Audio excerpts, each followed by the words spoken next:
بسم الله الرحمن الرحيم وما قدروا الله حق قدره إذ قالوا ما أنزل الله على بشر من شيء قل من أنزل الكتاب الذي جاء به موسى قل من أنزل الكتاب الذي جاء به موسى نورا وهدى للناس تجعلونه قراطيس تبدونها وتخفون كثيرا وعلمتم ما لم تعلموا أنتم ولا آباؤكم قل الله ثم ذرهم في خوضهم يلعبون وهذا كتاب أنزلناه مبارك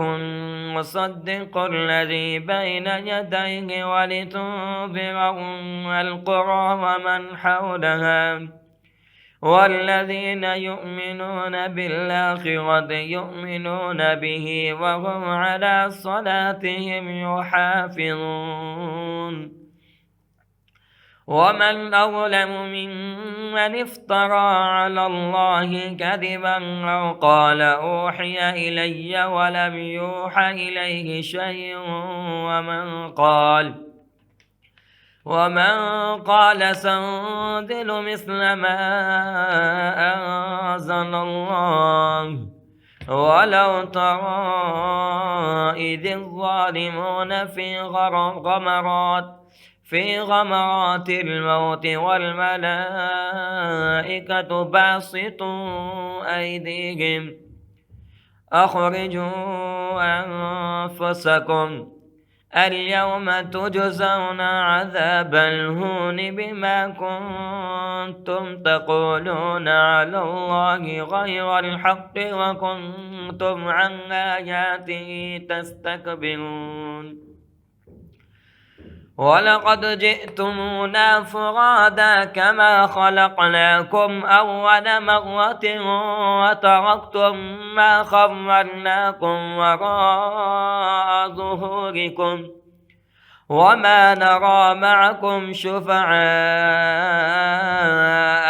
الذين زعمتم أنهم فيكم شركاء لقد تقطع بينكم وضل عنكم ما كنتم تزعمون إن الله فالق الحب والنوى يخرج الحي من الميت ومخرج الميت من الحي ذلكم الله فأنى تؤفكون فالق الإصباح وجعل الليل سكنا والشمس والقمر حسبانا فالق الإصباح وجعل الليل سكنا والشمس والقمر حسبانا ذلك تقدير العزيز العليم وهو الذي جعل لكم النجوم لتهتدوا بها في ظلمات البر والبحر قد فصلنا الآيات لقوم يعلمون وهو الذي أنشأكم من نفس واحدة فمستقر ومستودع قد فصلنا الآيات لقوم يفقهون وهو الذي أنزل من السماء ماء فأخرجنا به نبات كل شيء نبات كل شيء فأخرجنا منه خضرا نخرج منه حبا متراكبا ومن النخل من طلعها قنوان دانية وجنات من أعناب والزيتون والرمان مشتبها وغير متشابه انظروا إلى ثمره إذا أثمر وينعه إن في ذلكم لآيات لقوم يؤمنون وجعلوا لله شركاء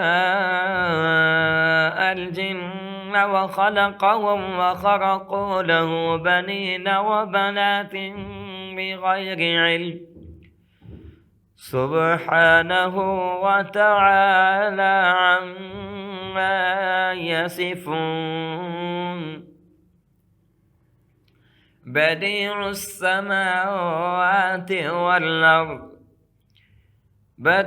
السماوات والأرض أنى يكون له ولد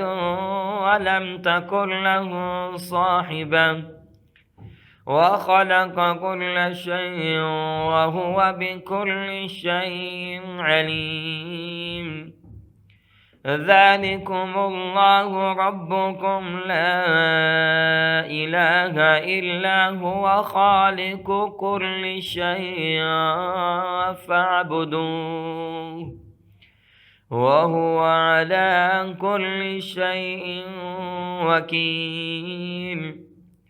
لا تدركه الأبصار وهو يدرك الأبصار وهو اللطيف الخبير قد جاءكم بصائر من ربكم فمن أبصر فلنفسه ومن عمي فعليها وما أنا عليكم بحفيظ وكذلك نصرف الآيات وليقولوا درست ولنبينه لقوم يعلمون اتبع ما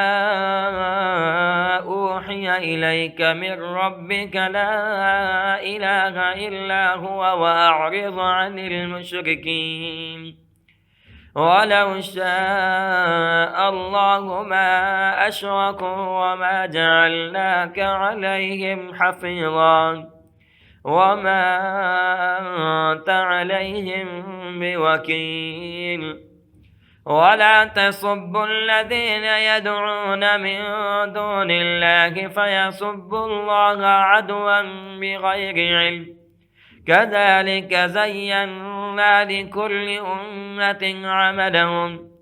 ثم إلى ربهم مرجعهم فينبئهم بما كانوا يعملون وأقسموا بالله جهد أيمانهم لئن جاءتهم آية ليؤمنن بها قل إنما الآيات عند الله وما يشعركم أنها إذا جاءت لا يؤمنون ونقلب أفئدتهم وأبصارهم كما لم يؤمنوا به أول مرة ونذرهم في طغيانهم يعمهون صدق الله العظيم.